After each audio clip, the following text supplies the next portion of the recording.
Today is March 1st, 2023. This is the 20th episode of Season 2, 29th overall episode of the Sports Daily College Basketball Podcast. I'm your host, Sean Vowles, and I'm joined by Mike Kumar. This episode is presented by the Sports Daily Media Network, your one-stop shop for all things sports. Be sure to check out the content on sportsdailymedianetwork.com and on our many Instagram accounts.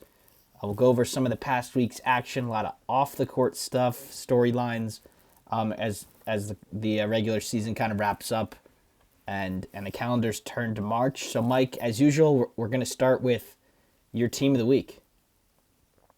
So you tell me, Sean, but I don't really think there's a team of the week here. I think the closest one we get to is Gonzaga. They had their big win against St. Mary's this past weekend. Baylor had a huge win against University of Texas. But the real teams that we thought were going to be teams of the week were Maryland and Kentucky. Kentucky had their big win against Florida and then had a 32-point win against Alabama on the weekend. But they came into today and they lost to Vanderbilt. Pretty embarrassing loss for a team that actually just got back in the rankings and are now a lock for the tournament. Super embarrassing. Another one was Maryland, who had slipped their way into being a top 10, ranked second in the Big Ten, but were also back in the rankings after we thought they had played their best college basketball early in the season. However, they lost tonight to the 13th seed in the Big Ten tournament. They've already locked that 13th seed in to Ohio State. Maybe so they could a be really the team bad of the week. loss there. They've won back-to-back. Well, yeah. So Ohio State, our team of the week at 13-17 overall and 5-14 in the Big Ten, maybe because they won against Illinois and Maryland back-to-back. They're 2-0 in the last two. Or did that game go final yet? It did. Okay, yeah. It's final now, yeah. 73-62 wins. Sean, strike out to me as team of the week. I don't know if maybe you saw something I didn't, but nothing impressive from the top 25 this week. I think a lot of teams had good performances, but not, to be team of the week, you kind of have to win both games, or at least, look really good in a loss, maybe. But, can't be Auburn, even if they do hold off Alabama right here, because they got run off the floor by Kentucky. It can't be Kentucky because they just lost at home to a team they already beat earlier in the year on the road that's not going to the tournament. So, it's just kind of, I think it's kind of that time of the year. We saw a lot of upsets. We have talked about multiple times, Mike, how great the home teams have been this year. It seemed like this week that road teams really punched back. Just to rattle off the Arizona State at Arizona, Indiana at Purdue, Iowa then at Indiana. Then just a couple hours ago, Xavier kind of going in and punching Providence in the mouth. So we heard that home teams had done the best this year out of really any year, wins, losses wise, and against spreads in terms of metrics and betting. And it seemed like it really punched back that last week, with not only road teams, winning, but kind of winning by a lot. We saw in the ACC, Clemson destroy NC State. So that was a huge win. Yeah, that puts them back on the picture. But just a really huge week for the road teams, I think. So we'll start with buzzer beater weekend, Mike. Really, that's just the theme. A whole lot of them. Arizona State won at Arizona. Put them back in the picture, back into my field. Little spoiler alert for bracketology later. Arizona has looked really good in their big games. They won Maui earlier this year. They beat Indiana. They've looked pretty good. They beat UCLA at home. They've looked pretty good in these big games, but are you starting to get worried how many times they're kind of getting tripped up against teams that they should beat? Yeah. So I will say about Arizona and Arizona State, that's a big rivalry game. You expect that to be a close game. With that being said, Arizona's now lost 2 out of 4. They lost to Stanford earlier a couple weeks ago. That should not have happened. And then they played surprisingly close at home against Colorado. That game was a 10-point win for them. So they have not been particularly impressive to me in the last couple of weeks. But I also think what is going to struggle with them once they get to the big dance is that Arizona doesn't play very many good teams in the conference schedule. So you look at the conference of the Pac-12, and the only teams that really stand out to me as they are locks for the tournament right now are Arizona and UCLA. Arizona State now has a chance to go to the tournament. USC also has a good chance to go to the tournament. But those teams are not teams that you think of that are going to win a game in the NCAA. I think, depending on how the bracket stands, I don't think either of those teams, if they get in, are advancing. Yeah, so So, or just a quick thing I'll add in before you keep going is those four teams are playing each other this last weekend. yeah, huge game. The Arizona schools are going to the LA schools. We'll talk about that later in picks, but there's a chance that those teams' fates could be a little different in just a couple days here. Absolutely. I think Arizona State's playing UCLA in the last game of the regular season, and that game may very well determine the fate of both of those schools in the NCAA tournament. That single game, Arizona State, I will say, and maybe they're the team of the week for this show, but they were dead in the water last week. Um, People thought they've got the three toughest teams in the Pac-12 all on the road as their last three games. Well, guess what? They just took off the top team in Arizona on the road. They've got UCLA tomorrow night. I don't think they're going to win that one. But if they can take down USC on the road, they might be in the tournament for that. Yeah, it's a big one.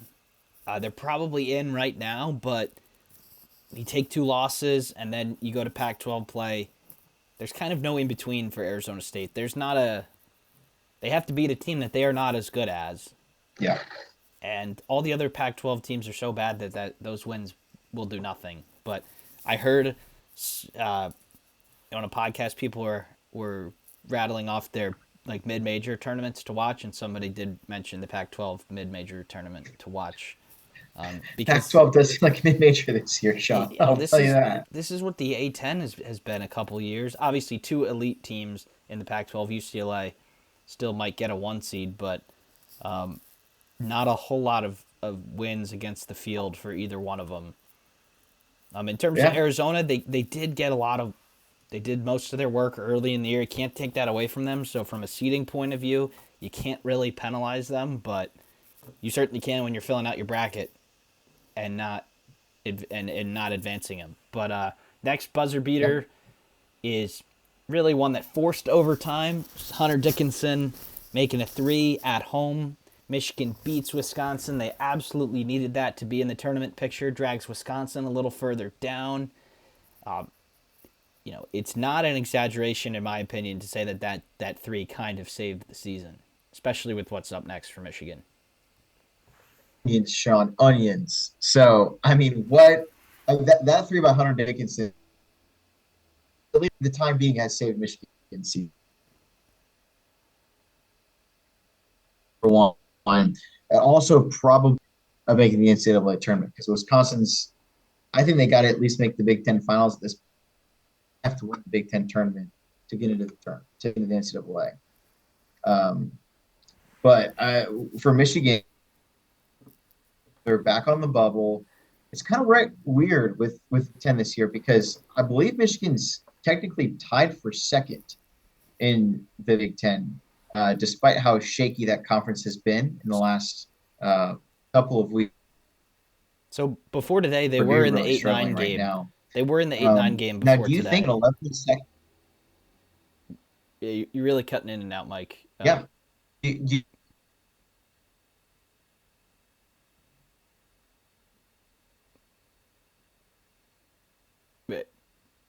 you? We might have lost you there, Mike.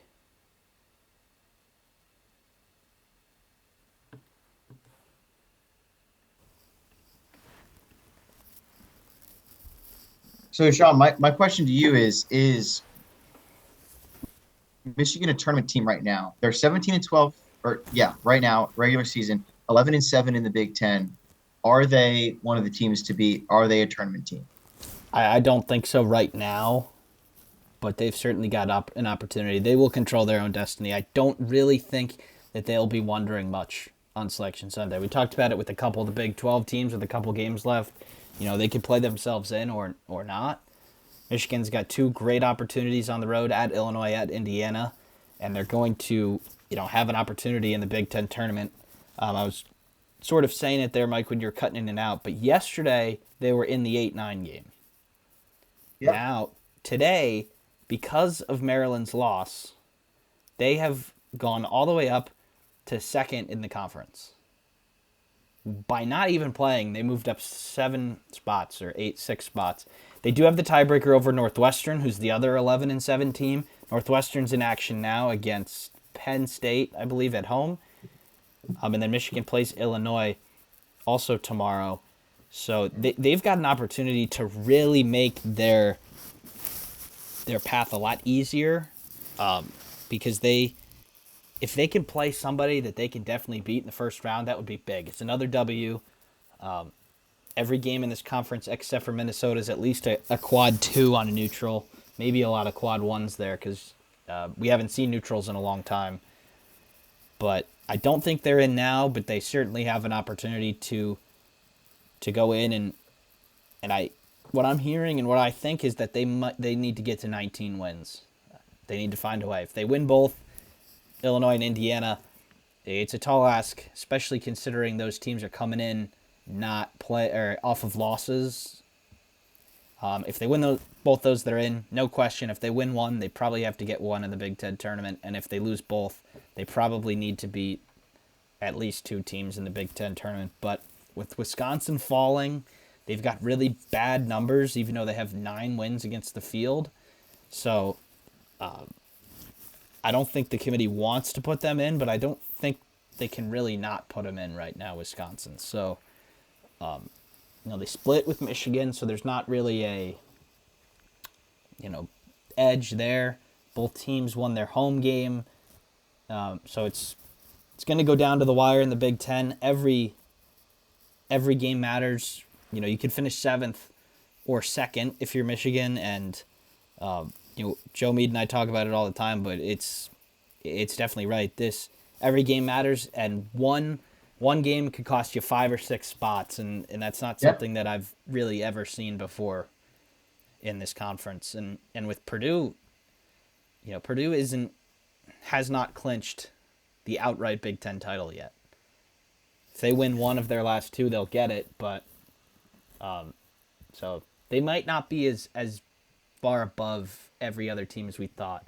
So next buzzer beater that we talked about, San Diego State, with one of the calmest buzzer beaters that I've ever seen against New Mexico, really damaging the Lobos' chances at the big dance.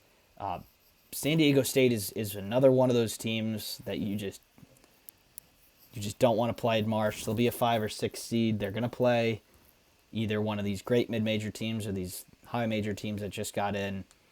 And, I think Lamont Butler, I think is his name. He just dribbled it up to the 3-point line, shot it, and made it. It was super calm and big-time 3 there for the Aztecs to win. Yeah, I mean, first off, watching that game, super fundamental basketball means you pick up the ball at half court when something like that happens.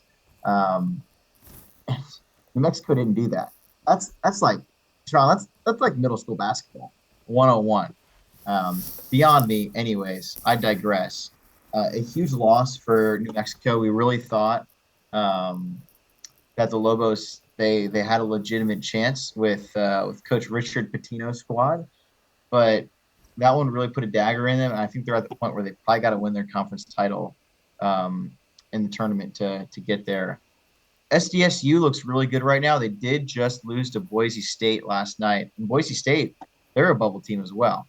But this was a huge loss for the Lobos in New Mexico State. Yeah, the Mountain West is probably going to get more teams into the tournament than the Pac-12. You got pretty sad. You got San Diego State and Nevada, who are locks, I would say. Nevada, maybe not, but pretty close to a lock. And then Boise, that looks good. And then Utah State, who's on the outside looking in, but could make something happen. So there's a chance that the Mountain West could get 4 and the Pac-12 could get 3 or 2. But I just don't see it with New Mexico though, because New Mexico is now 8-9 in the conference. Look, I get it if you're in the Big 12 or in some other conferences where having a losing record gets you in. A losing record in the Mountain West Conference does not get you into the NCAA tournament. I don't care who you So maybe if they run the table and win the conference tournament, they can get in. But that's really it for them. Yeah, they lost a couple games that they really shouldn't have. You know, losing to Wyoming at home. Wyoming, everybody is injured. Awful this year. So Yeah. New Mexico was the last team to be undefeated this year. They made it all the way into their conference tournament, but they've kind of fallen off. They've lost a lot of Yeah. games. They did win yesterday against Fresno State, but they're going to have to get the automatic bid. The next buzzer beater was in one of the craziest games ever. It was Iowa coming back from down 13 points with a minute and a half left. They forced overtime on a last-second three by Peyton Sanford. They hit 6 threes in the last 35 seconds, and then obviously they won it in overtime because it feels like every time a team kind of sneaks it to overtime, they always win in overtime. But the big moment in that game that people will be talking about for a while, Mike, is the Fran McCaffrey stare down. One of the most unique things to ever happen in a college basketball game, in my opinion. Sean, I know you're not a Fran McCaffrey guy, but that was one of the craziest things that I've ever seen in a college basketball game in my 15 plus years of watching the sport. Was Fran McCaffrey just getting in a death stare with the referee, and the referee did not break the stare. No. That's what I think the crazy thing is that the ref did not back down whatsoever. He didn't look away. He's actually started walking towards Coach McCaffrey. That was pretty crazy. And then after that, as you said, Sean, 6 threes in 35 seconds, 7 threes in 40 seconds. I actually have a good buddy that's a Michigan State fan, and he was just dumbfounded because some of these threes were not wide open shots. They were falling off your back foot, defender in your face, just drilling the shot. And Michigan State missed a lot of free throws coming down the stretch, but this wasn't, a total show. No, they only by missed, Michigan State. They only had one turnover and missed one free throw in the last minute and 3 in the last 2 minutes. I mean, obviously, if you make one of those, you win, but it's not like they completely choked. It's not like they turned the ball over 6 times. This wasn't a Northern Iowa versus Texas A&M, several years ago in the tournament. They just made every single shot in the last 40 seconds, and that's why Iowa somehow won this game and is still alive right now in the Big Ten, has a good chance to get a good seed going into the tournament. I mean, Sean, this was beyond me. I'll be honest. Yeah, I was not watching the game. I think maybe flipped to it once or twice, but looked like I'm like, oh wow, Michigan State is going to get a road win at Iowa. Good for them. But nope, Iowa does it, and then they roll right off that and destroy Indiana at Assembly Hall in a game where they won it in the first minute, maybe, which doesn't usually happen. They have a tendency of getting momentum going into March. They did it last year where they fell flat once they got to the NCAA tournament, but they made a run during the Big Ten tournament and won the Big Ten tournament, which got them a 5 seed. McCaffrey has a good way of coaching his team this time of year, and Iowa's hot right now. Don't get me wrong. Iowa is very hot. I think, actually, Sean, as a Baylor fan, the most annoying thing about that game is that the Baylor-Texas game was coming on right after that, and I had to wait until the 10-minute mark of that game to start watching. Yeah. Which was pretty antsy because Baylor played like shit in the first 10 minutes. But anyways, crazy game, and I don't know, Sean. We're looking for team of the week. Maybe Iowa was the team of the week. Maybe Iowa's super talented offensively. That they don't need to be open to make shots, and they get a lot of open shots because of the actions that they run. But kind of after scoring 52 points against Wisconsin last week on the road. They scored 112 against Michigan State. They scored 100 in regulation, or 101 in regulation, I think. And then they dropped 90 on Indiana. So they were averaging about 15 less points on the road, and they completely flipped that script yesterday. But the last buzzer beater here, Mike, was a pretty shocking one. Florida State down, I think it was 23 or 25. Comes all the way back and hits a prayer 3 at the buzzer at Miami to win. Pitt did lose to Notre Dame tonight, so there's still a chance Miami could win the conference, but what a shocking game. Florida State, injuries all year, not going to the tournament. They're 9-21, I think, but this was This was a really shocking game. Didn't watch any of it, but All I right, was Sean. disappointed for Obviously, Miami. it's a shocking game, especially for a group of guys who have been pulling for Miami all year like us. Really did not see this one coming, especially after having such a cozy lead in the first half. They were up 21 at the break, and they end up losing this game as a top 15 team, which they were at the time. They were 14th. You do not expect that to happen.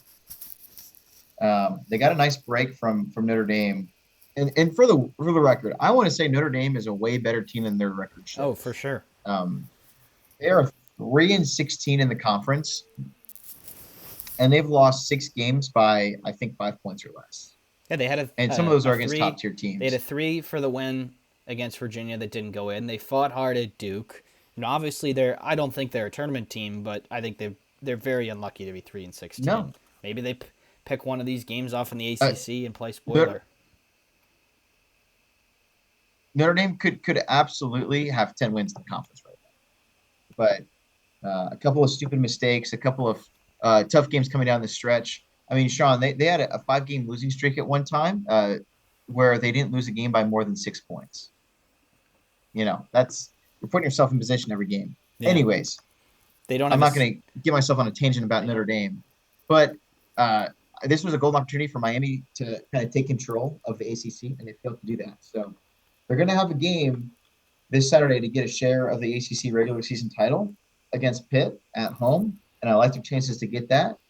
But also Virginia, who's had a terrible last week and a half of college basketball, will also likely get a share of that conference title because they play the worst team in the Power Five, that is the Louisville Cardinals, on Saturday. at home. Yeah, so Uh, Pitt and Miami both 14-5. The winner will get at least a share, and then you would think Virginia would get a share if they beat Louisville, which they should. There is not a way for Virginia to win it outright, but there is a way for the winner of that game to win it outright. And the ACC is 16-team league, only 20 games. That means you're playing 5 people twice, and the other 15 just once, or the yeah. other 10 just once. Or yeah, but so not a balanced league, which is why you see Clemson ahead, right behind them, and then you see Pitt at the top. Pitt's a pretty solid team, but they have benefited from the schedule, no doubt. But we'll talk about ACC a little later in the picks. A couple not off the court stuff, but a couple just news headlines here. Zakai Ziegler tore his ACL. He's going to be out for the season for the Tennessee Volunteers right after they bounced back after a tough couple games. They knocked off Arkansas big time yesterday, but they lost their speedy point guard. Is this a big loss? Because I think it might be. John, this is a huge loss for Tennessee, and this is also a team we've talked about it a little bit this year. Rick Barnes's teams, especially the ones that have been at Tennessee in the last couple of years, have really struggled when they get to March, especially in the tournament. Now you're talking about one of their top players, a guy that averages about 11 points a game, a guy that's playing about 30 minutes a game right now. And he's done for the year. That is a huge loss for them. And his last full regular season game, Sean, was against South Carolina. Given that game was a blowout, Ziegler had 13 points and 11 assists. You do not see 11 assists in college basketball too often. That is an incredible game by him.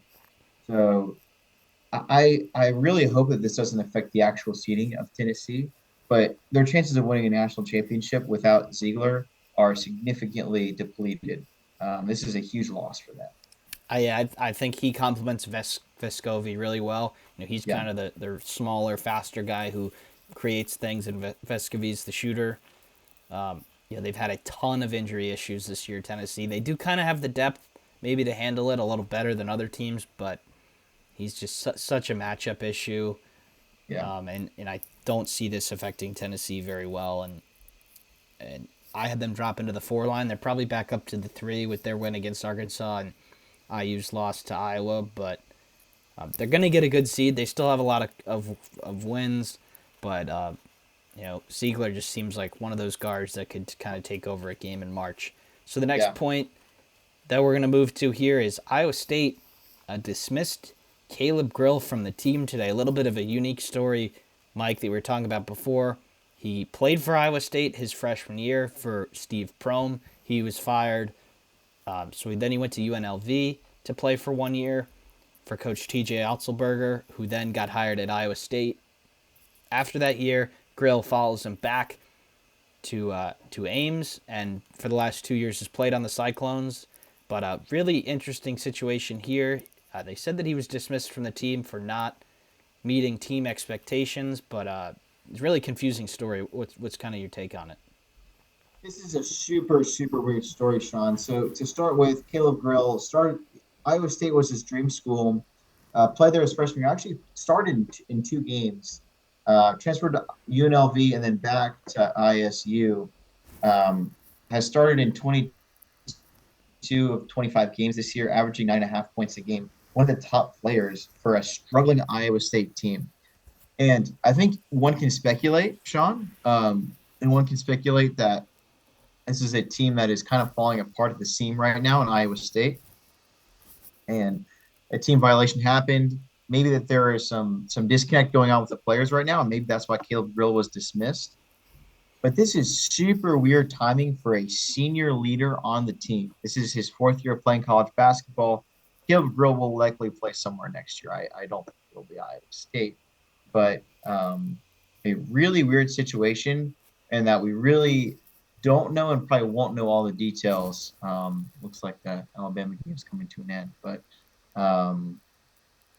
yeah, super, super weird scenario going on here where one of the top players for Iowa State is being removed from the team without any really solid public message being sent out. Yeah, people are saying like it may be a mental health thing, but the wording from the university didn't really seem like that, and saying he's been dismissed, and Grill saying that he regretted nothing about that, so he clearly is not taking himself away from the situation. So Yeah. like you said though, colleges really like to keep these sorts of things really tight-lipped, so we probably will never know why. And maybe it's addition by subtraction, but he's kind of the guy in Iowa State who can make something happen offensively. He dropped 30-something against North Carolina earlier this year. So it's not a great situation in Iowa State to begin with, and then they lose Grill, and Yeah. just not an injury, so it's not like he'll be around the locker room or anything and doing his part that way, but he's going to be gone, and a team in a kind of falling off in a conference where we've made it pretty clear this year that it is very easy to kind of lose it. They've got one regular season game left, or maybe 2. Let's take a look. They do not. They only have one at Baylor. One against Baylor, at Baylor. So not a great. They're not going into the tournament playing well, so they could be the. I think they're going to be prime candidates for a first round upset. They were on the 3 line at the bracket reveal. They have not won since then. They still have a lot of good wins, and they'll still be at worst a 7 seed if they lose out. But yeah, tough situation for Iowa State. Another topic here that we'll go into, Mike, before we recap some of tonight's action is are my guys, the Indiana Hoosiers, very inconsistent this year. They go into Mackey. Hood-Schifino drops 35, and they sweep Purdue for the first time since the Cody Zeller and Victor Oladipo year 10 years ago. And then last night they get smoked at Assembly Hall by Iowa. And, it was just one of those games where Iowa won the game in the first 2 minutes. And so first we'll talk about Purdue. Do you think Purdue's been figured out? They've kind of been dragged back to the pack here in the Big Ten. Yeah, so Purdue has lost their grip on a 1 seed in the NCAA tournament. That's for sure. They still might get it, but there's a chance they might not. Yeah, they got an outside chance still, but you look at it now, they've lost 4 out of 6 games. 1 seeds don't do that coming down the stretch in February going into March. So, yeah, they do still got a chance. They're going to win the Big Ten overall, but it is my belief that they got to win the Big Ten tournament in order to get that 1 seed. Which they can certainly do, but the way that they've been playing, Sean, is not pretty. It's not good basketball right now. So it seems like their bigs have been figured out, but we'll see. We'll see coming into March. Indiana's had their number this year. That's for sure. And that's something that's very surprising because this has seemed to be Purdue's year to lose. Yeah, I don't know if Purdue's been figured out, but I think there's a game plan that it will work if Yeah, you follow it.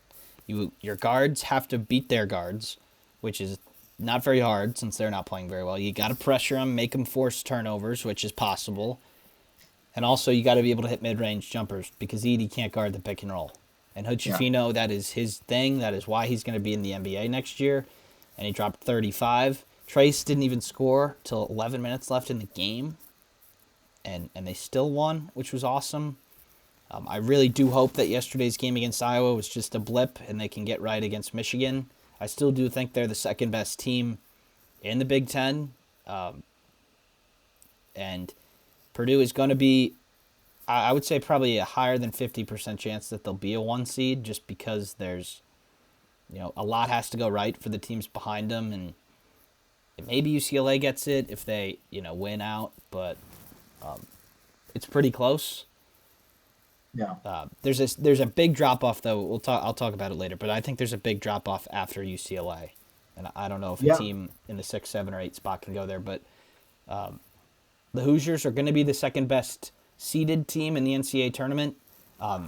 We talked about that unbalanced schedule, like the ACC. No more obvious than in the Big Ten. Indiana had the toughest Big Ten schedule by far. They played Purdue twice. They played Michigan twice. They played Northwestern twice. They played Iowa twice. All the teams above them. He played Illinois twice. Yeah. And they played Illinois twice. All the teams near the top. And the teams that they've only played once: Minnesota, who's last; Ohio State, second to last; Nebraska, third to last; Penn State, fourth to last; Wisconsin, fifth to last. Yeah. So if you look at that, there is no, there's no harder schedule for them. So, they might be the 4 or 5 or 6 seed in the Big Ten tournament, but, they're 7-2 at home. They finished the year on the road 4-6, which is pretty good, especially considering that only a couple of those road games were against teams that aren't very good. So, you see Indiana with a 6 seed next to their name in the Big Ten tournament.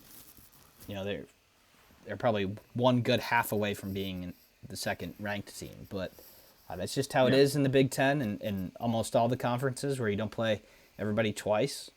But if Indiana takes care of business against Michigan on senior day, maybe we'll look at this as the punch in the mouth that they needed to kind of get things right again after everybody telling them how great they were against Purdue, which they were, but unfortunately they let it get to their heads. So we'll go into tonight's action, Mike. The Big East game earlier, Providence Xavier.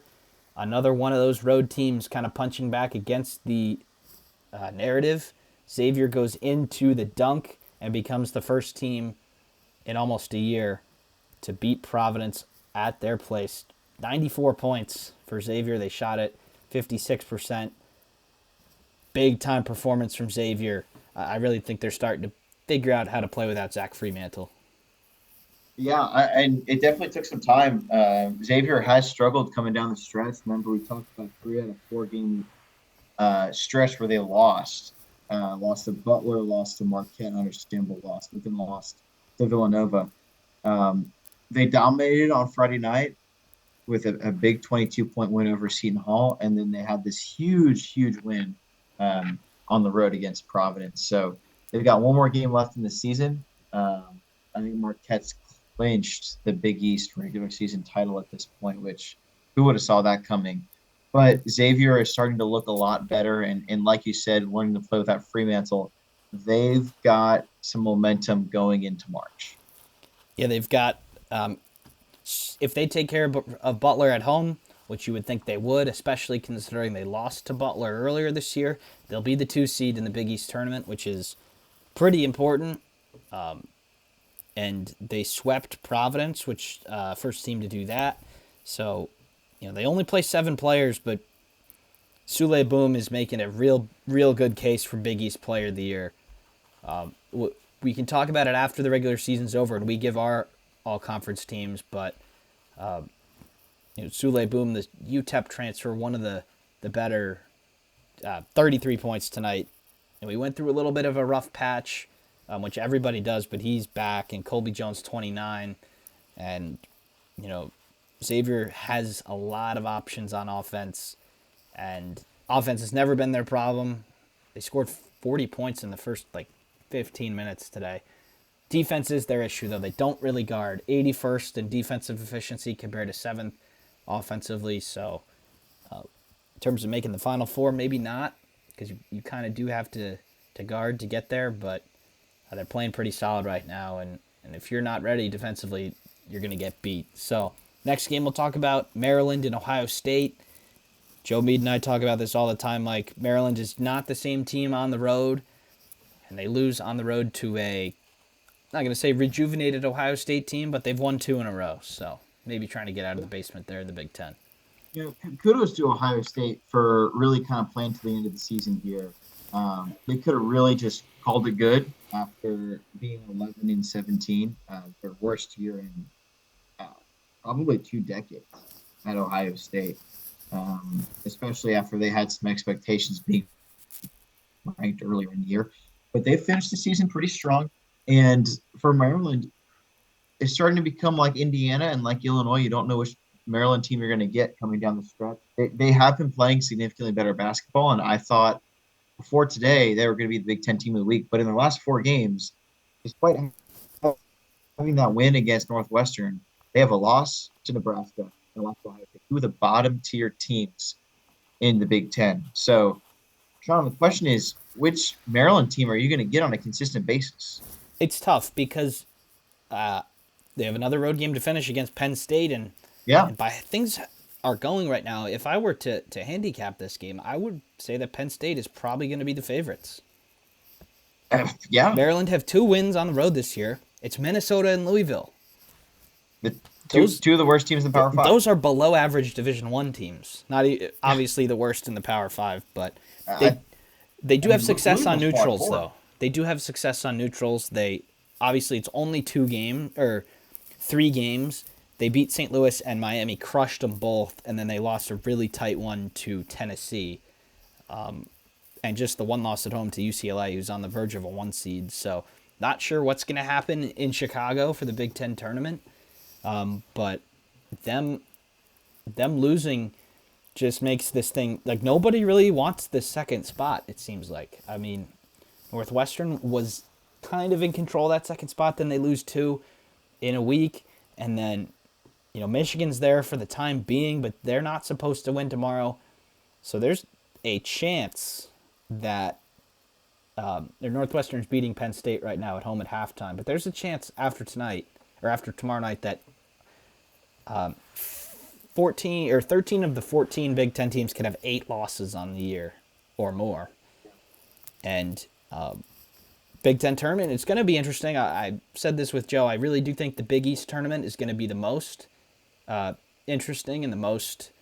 We'll see a lot.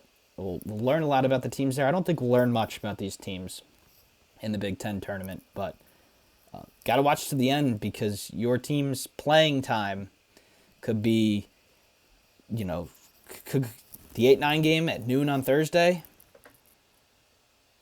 Or you could be in the 2 seed game, not playing until Friday night. So it really does matter. Maryland, though, has not really shown it this year on the road. Big one earlier that you mentioned, Mike, Notre Dame Pitt.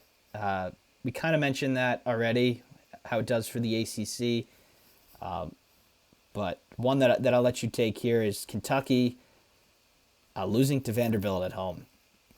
Yeah, Sean, touched on this earlier. Kentucky really... They looked good coming into this game. They were hot. They were back in the top 25, which we hadn't seen them in a while after a big win against Tennessee at home, a win against Florida on the road, and then a 32-point thrashing of Auburn at home this past weekend. That all came to a crashing halt when they lost to Vanderbilt. Not only did they lose to Vanderbilt, they lost to Vanderbilt on their home floor at Rupp Arena on senior night. After really tough way to go for after Oscar, running Oscar them Tshiebwe. On the road this year. They already kind of took care of them on the road. So Crushed them on the road. I think 16-point victory. I think maybe you'll agree with this, but I think they may have had that Indiana situation. They heard all the noise about, Kentucky's a Final Four team, Kentucky's back.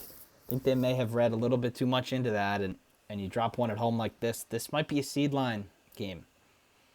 I mean, this is a huge seed line game for them. Because at this point, I think it's pretty well established that they're in the tournament. Oh They're yeah, off the bubble. yeah, But I mean, this is between a 5 and a 7 seed right now, and they just went from the 5 line to the 7 line. yeah. I think it's going to cost them. They already lost to South Carolina at home, who has 3 Yeah. wins in the conference, and they play at a rejuvenated Arkansas, who's going to want to finish the year 500 in the conference on Saturday at 2 o'clock on CBS. So there's a chance they could lose that one too, and you really don't want to back yourself into the postseason. They're probably locked in for a bye there, either the 3 or the 4 seed. But if they lose again, Vanderbilt wins, and Vanderbilt might have the tiebreakers. So they could be playing an extra game, which you really only want if you're on the bubble, I think. Kentucky doesn't need to play 40 minutes of basketball against Georgia or one of the lower teams in the SEC if they want to run through the SEC tournament. So, yeah, a little disappointing for Kentucky. I think maybe they bounce back and win at Arkansas. We saw them put a couple spirited road efforts together. But I was ready. I was ready to be back in on Kentucky, and they just kind of popped that balloon. But game that just finished a couple minutes ago, Mike. We had both had it on. Was one of the classics in the SEC this year. Auburn coming back from 19 points down to beat Auburn in overtime, 90-85. We had a couple of ejections for Alabama. Charles Bediako and Rylan Griffin got ejected for coming onto the floor. And then we had a couple technicals given to Auburn and Alabama players. But we were watching it with mute because we were doing this while it was on, but you could tell that atmosphere was pretty special. And Auburn has fallen onto the bubble, and Alabama took them down. So maybe Auburn falls down even closer to the bubble. We know, our listeners know how much we don't like Auburn, but gutsy win from Alabama. Yeah, I mean, this was on their home floor. You thought that maybe, I mean, Auburn seemed to have this control of the game the entire time, and pretty crazy scene with the ejections and everything that kind of happened there. But still a very gutsy win by Alabama on their home floor to get the job done. I think they're showing right now the highlights of the fight and the ejection that related to the 2 Alabama players. But you also got to appreciate for Alabama how much pressure they're playing under right now with all of the off the court issues that are going on. They still go out there and play their rival and get the win. A rivalry game, any instinct that you have is out the door. So while we might think that Alabama, if they're playing Auburn without a rivalry game, is probably going to win this game by 15 to 20 points, this game means more to Auburn, and they're going to be ready for it. And it took a pretty crazy comeback and then a very impressive overtime performance for Alabama to win this game. But for Fraudburn, I mean, this is a huge dagger for them. Alabama kind of cemented their seed in the tournament. I think the top 3 teams are secured as a 1 seed in this one. Yep. And Alabama definitely did that here. The order's still up for grabs. We're not really sure what the committee thinks because Kansas has 15 quad 1 wins. We haven't talked about them today. That is 5 more than the nearest my top team in the country. I really don't know how you cannot put them as number 1 overall, but they really liked Houston. They had them a little higher than people thought at the bracket reveal, and then Alabama is picking up quad 1 wins left and right here. So I think that just showed how good of a team Alabama is. They took Auburn's best shot. They were down by 19, and Auburn was 9 of their first 11 from behind the arc. And Alabama rather still finds a way to get it done. I was really impressed. And Auburn, after going 9 for their first 11, just 1 of their last 8 from behind the arc. So they're getting dragged down close to the bubble. Might see them in Dayton. But Alabama has a tough road game to finish at Texas A&M, who is into the top 25 and pretty solidly in the tournament field. So So Alabama probably safe on that 1 line, but good opportunity for a big win. With the regions, you want your pick if you're a 1 seed, and obviously that goes to the 1 and 2 seeds. So, Mike, I'll let you talk about this Big 12 game that's at halftime here. between TCU and Texas. Yeah, my two of my scumbags of the Big 12, as being a Baylor fan, are TCU and Texas, and they're in a dogfight right now. Sean, if you had gotten me to pick this game ahead of time, I would have picked the TCU Horned Frogs. Being at home, they've got a big home court advantage. Texas had a tough loss on Saturday to the Baylor Bears. They just traveled another 100 miles north on I-35 up to Fort Worth. But they're struggling right now. TCU also seems to be kind of bouncing back well. They really struggled for a period of time during the season. But right now, the Frogs are looking good. They got a 12-point lead over the Longhorns, and they had a huge gutsy win on Saturday against a Texas Tech team that has been streaking hot and a team that plays really well at home. So TCU is starting to look like they're coming back this season. Yeah, if you think about timing, good timing for TCU to be playing bad, I think, and they have Great timing. enough time to turn it around. They get Miles back. They win in Lubbock with their backs against the wall. They were up for most of that game, but then it looked like Texas Tech was going to steal it. And then I'm blanking on the name right now. Who somebody came down and hit a shot to beat Texas Tech. And it was Jacoby Coles. It was not one of the bigger players. So big time. Or they hit late free throws and big time win for TCU. Those are the types of wins that you like to see, and big help in the seed line, and may have burst the bubble of Texas Tech, barring an automatic bid, I think. But I was down on TCU for a while. They don't really shoot the three well, but when they get out in transition, they can play with anybody. And they're 4 of 8 from behind the arc at halftime here. 12-point lead at home to Texas. They should take care of business there and figure it out. So that was tonight's action. A little bit of a bracketology update here. Sending it up on the YouTube here. Send it up there so the Zoom can still be heard. But Alabama, Houston, Kansas, Purdue, still the 1 seeds in my opinion. And then UCLA right behind them. And then we got 3 Big 12 teams in that second line behind UCLA. Texas, Baylor, Kansas State. Probably out of reach for a 1 seed for all of them, unless they go crazy in their tournament. But starting to hear a lot from the committee that they kind of do their work before the weekend. So those conference tournament games late might not affect as much as it might seem. Other teams that we talked about today, obviously this was done yesterday, so not with today's action in mind. Had Kentucky there on the 7 line. Xavier there on the 4 line picked up a nice road win. Tennessee picking up a nice win also. And then last 4 in, got Auburn as the 4th to last team in. Tonight's loss doesn't help, but you can't really be expected to win that game. You got Mississippi State and Wisconsin there still holding on somehow. Wisconsin just better resume than the other bubble teams. And then Arizona State is my last team in. But still a couple of games to be played. Arizona State probably needs 1 win in their last 2. Michigan needs 1 win in their last 2. As it's really starting to tighten up. I think North Carolina, 2 big wins. They got Virginia. They got Florida State on the road. So I think Michigan, North Carolina, and Oklahoma State are my first 3 teams out. And then I think there's a big drop-off after that. So that's where we're at bracketology-wise. We do this with Joe Mike. If ask any questions, and I can do my best to answer them. Yes, Sean. So my question for you is Arizona State. Why are they in the tournament right now? They seem to be dead in the water before they had this crazy buzzer beater win. Does that crazy 3/4 court shot designate them being a tournament team? I think it might, as of now, actually. That is as good of a win as you can get in the conference. Quadrant 1A road win. They are 2-2 in those Quad 1A games. They beat Creighton on a neutral earlier.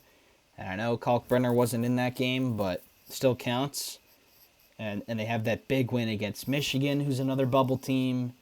And they're 11-7 in the Pac-12, which is good enough for a top 4 finish. So they're right there. And they do have a Quadrant 4 loss, which is a little bit alarming. Texas Southern on the road in overtime. But it seems like almost everybody has one of those this year. So I don't really think that kills you on the bubble. Like we said, Michigan has one to Central Michigan, and Wisconsin does not. So you can't really ignore their wins and no quad 3 losses. So that's a good sign for Arizona State. But it was really just picking up a really big win. I know it was lucky, and they probably didn't deserve to win that game, to be honest, but they did. But they got 2 quad 1 road opportunities in the future here that they absolutely need at least one. And so right now they're in the field, but things could certainly change. Metric-wise, they're okay. Not great, but with teams like Wisconsin, even worse in those, you can make the case for Arizona State to be right there with them. Yeah. No, I think that's a really fair point. And Sean, you had Texas Tech also outside the big dance. I think you also had Oklahoma State outside. Um, what do those teams need to do to get into the tournament? Oklahoma State might not be dead yet. I think they just have gotten really, really cold at the wrong time. It's a bunch of losses in a row. 5 straight losses. 5, yes. So they're not a good time. Certainly, if they were to win against Texas Tech on the road, that would be big. Road wins are huge in this conference, and then the Big 12 tournament first round is going to matter for them and West Virginia. So if they win against Texas Tech, they'll be 8-10 on the year. That's pretty solid. But they're also playing the over 500 game right now. The precedent for that in the past is 2 games over 500, which Michigan was during the COVID year. But if you remember, that year also was the non-conference portion was very, very limited. There were very few bye games.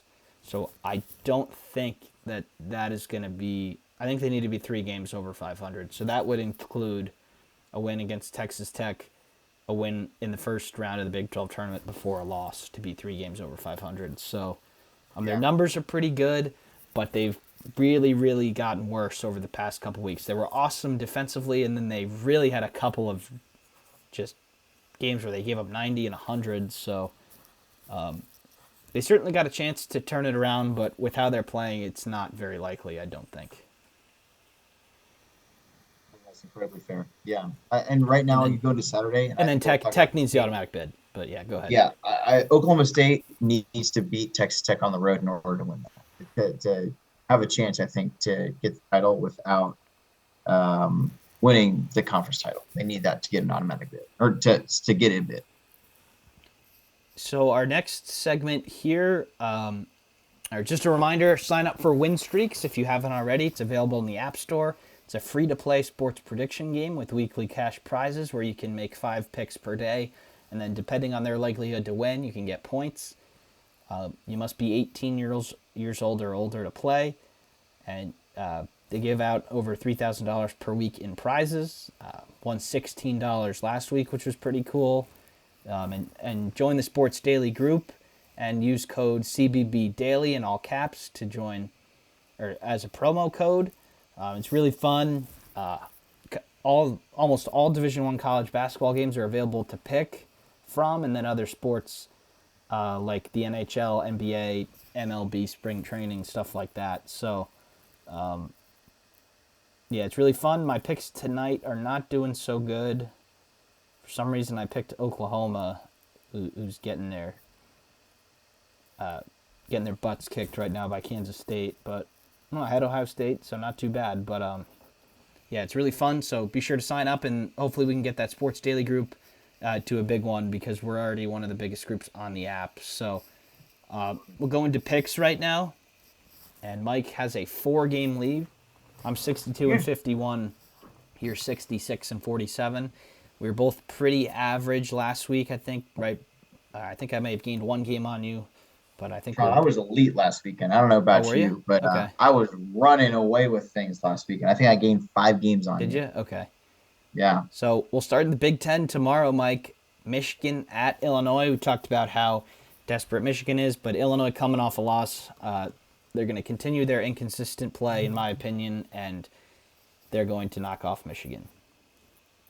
Yeah, Illinois, we saw them lose a game that they shouldn't have lost to Ohio State this past weekend. I think give them some grace. They played 4 games in an 8-day stretch. I think 3 of those games were in a 5-day stretch or 4-day stretch. But Shannon's going to be back for the Illini. They've got a full slate of players back that are actually healthy. So I like the Illini to roll in this one at home on Senior Day. So we've got number 5 Purdue, fresh off the Indiana loss at home, going to the Kohl Center to play a Wisconsin team that's on the bubble.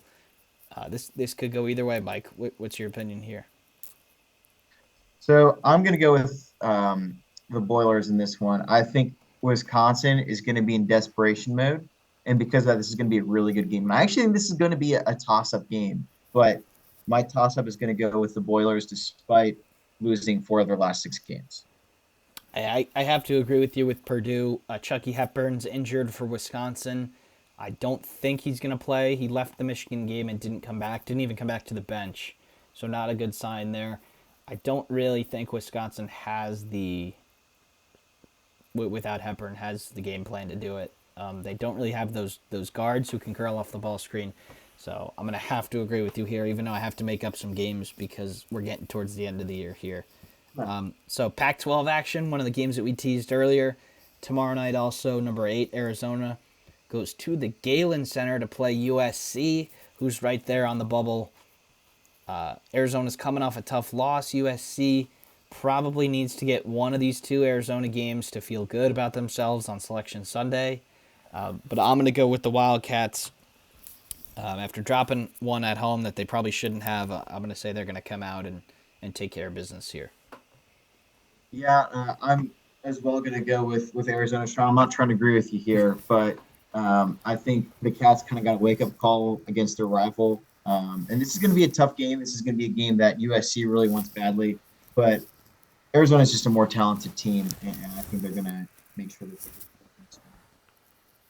So we'll turn the page to Saturday, and another game that we mentioned earlier, number 2 Alabama going to number 24 Texas A&M on the road.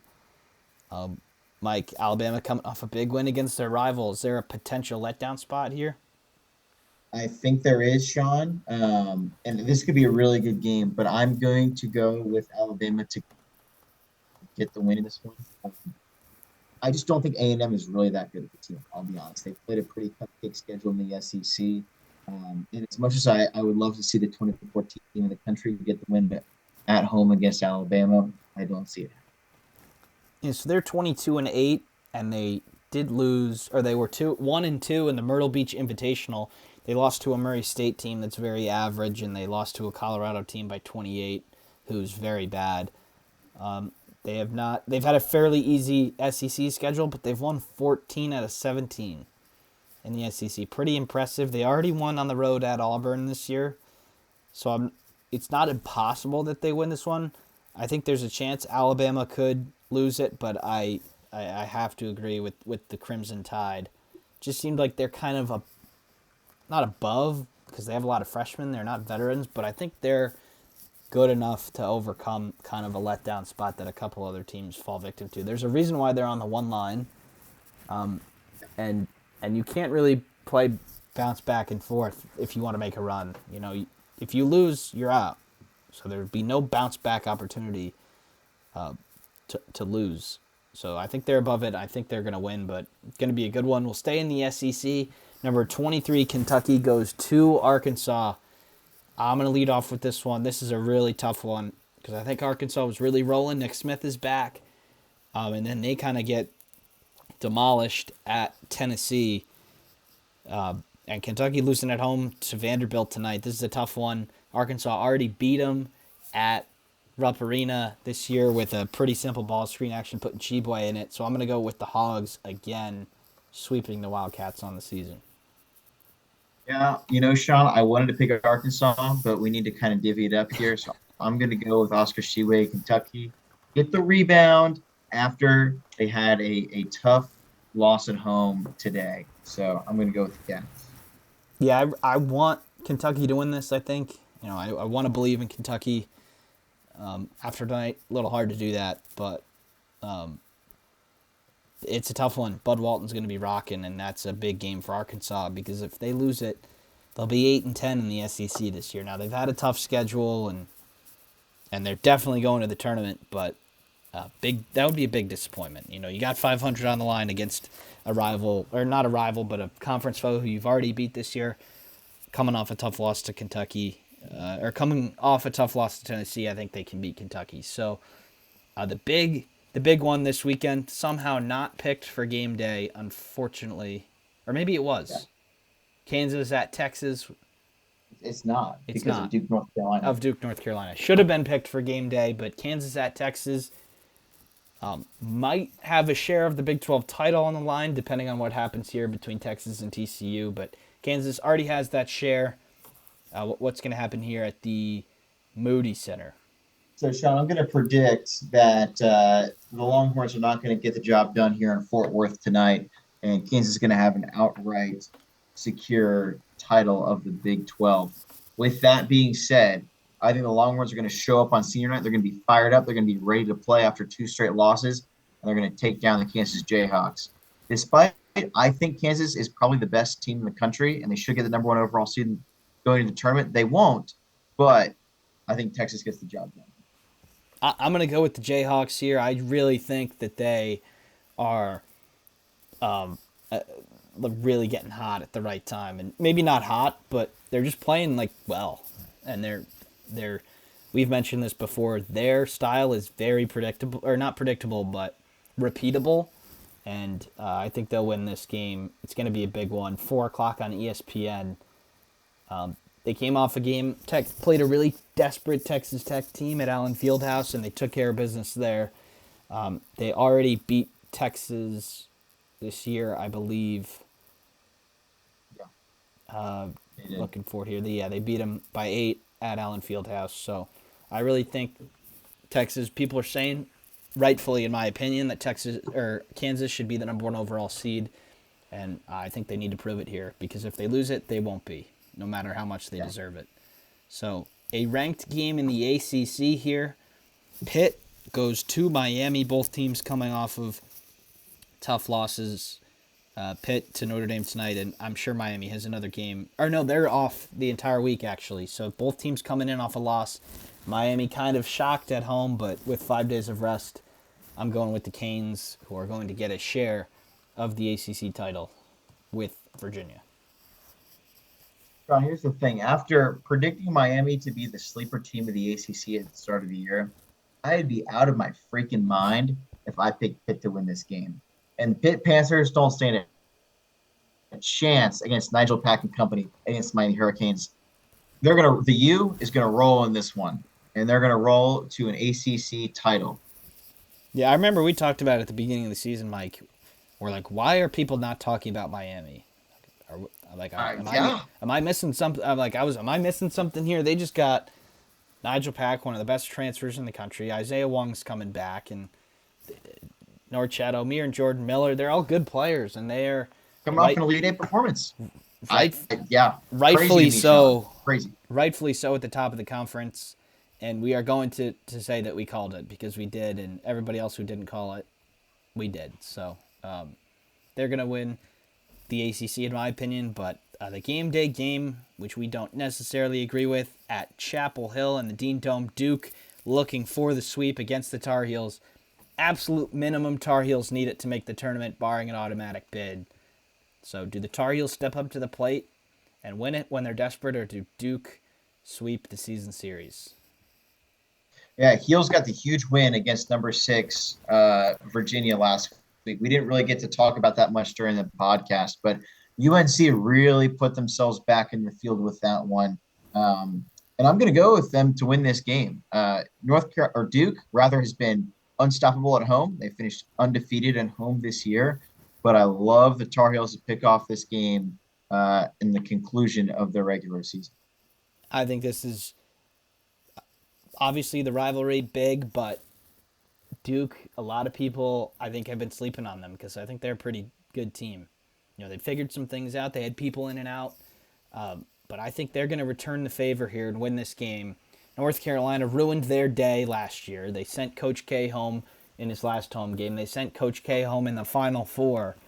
which was really crazy, and I don't think Duke has forgotten that, and that's why they won the first game, and that's why I think they're going to win this one and send North Carolina to the NIT.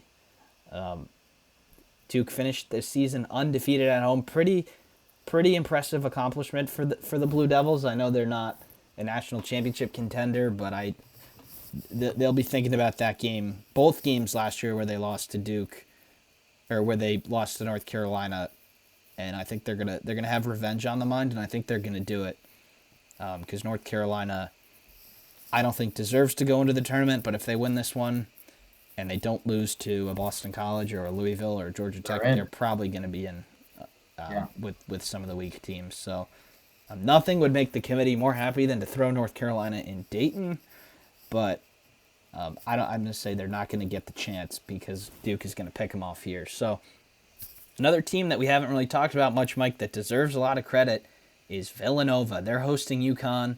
They're one game over 500. People are starting to believe in them again because they're playing very well, and they're going to need this one at the bare minimum and a couple of Big East tournament wins to make it. But I think as of now, Villanova are playing like a top 25 team, and I think they're going to beat UConn. Villanova just beat Creighton. They won at Xavier. I think they're probably playing like one of the best teams in the country right now, even though they're only 15-14. Yeah, I'm going to go with UConn in this one. I think, unfortunately for Villanova, they're also going to be playing a team that has been playing really well coming down the stretch. UConn's been playing great basketball. But how about Villanova coming in and yesterday pretty much ending Seton Hall's chances at making the big dance, barring an auto bid. But Villanova now with 3 tremendous wins coming down the stretch. If they get this game, I still don't know if they're a tournament team. They probably still have to win a couple of games and hope that they get into the last 4 in. But nevertheless, a very impressive way to close the season for them. I'm still going to go with the UConn Huskies, though, because they've been playing good basketball. Yeah, it'll be a great game. Villanova's at the Wells Fargo Center, so the 76ers Arena for their bigger games get more fans in there. But UConn is just playing really well right now, and it's not being said enough because everybody was on them being the best team in the country early. They took their shots. They lost a bunch of games. They won big at DePaul tonight, or at home to DePaul tonight. They're up 29-2 at one point. They win 88-59. Looking for the previous matchup between the two teams here, between UConn and Villanova. All right, so it's the third game of the Big East season, and UConn won at home by 8. So there's no reason why Villanova can't keep this close and pick one off, because the way that they play in close games is really easy to win. So I'm going to go with Nova, but it's going to be a good one. Certainly not going to be thinking that UConn will lose it. Back to the Pac-12 here, the biggest game of the day in that conference. Number 8, Arizona goes to number 4, UCLA. Big one here with a possible 1 seed on the line, in Arizona pick one up right after dropping one to their rivals at home. Yeah, so, I mean, Arizona absolutely needs this game if they want to even sniff a 1 seed. I still don't really think they have a shot at it, even if they won. But I think UCLA is going to end all talks of that 1 seed for Arizona right out of the picture. That 4th number 1 seed is the only seed that is really being fought for right now. But as long as UCLA takes care of business, they're going to lock it up, and I like them to take care of business at home against them. I think, Arizona, they're going to be motivation there. I think the difference between a 2 and 3 seed is pretty drastic if you think about it. You get the 15 and the 16 seeds. Usually those are teams that did not win their regular season and got hot in the tournament or are just on top of a really bad conference. But with the 14 seeds, you get a couple of better teams. So I think the upset potential is incredibly higher if you're a 14 rather than a 15. But I don't see Arizona winning this, and I don't see them catching any of the Big 12 teams that are in the 6, 7, or 8 spots. But maybe Arizona pulls it off. They've showed up for big games this year, but I don't see it. I do think they'll beat USC though on Thursday, but we didn't pick that game because it's pretty.